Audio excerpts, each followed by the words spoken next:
Makinig ka. Baka ito'y sulat mula sa mismong ospital na malapit sa inyo. Agosto 3, 2023. Dear DJ Lagim, ako po si Liza. Sana mabasa niyo ito. Hindi ko na alam kung guni-guni lang ba ang lahat o kung may masama talaga sa ospital na yon. Na-confine si Papa sa lumang provincial hospital sa Batangas. Ako ang bantay buong gabi. Room 214, luma, amoy gamot, ilaw na kumukurap. 2:00 ng madaling araw. May narinig akong mahinang iyak. Pagtingin ko, walang tao. Pagbalik ko kay Papa, may isa pang kama, may babaeng nakahiga. Naka-hospital gown, nakatalikod. Tinawag ko ang nurse. Pagbalik namin, wala na ang kama. Kinabukasan, tanong ko sa janitor.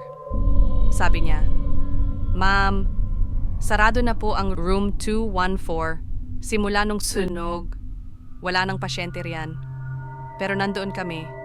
Nandoon si Papa. Hanggang ngayon, napapanaginipan ko ang babae. May dugo sa mata. Nakangiti. At ito ang paulit-ulit niyang sinasabi sa panaginip ko. Ako na ang magbabantay. Minsan, ang bantay sa gabi, hindi tao.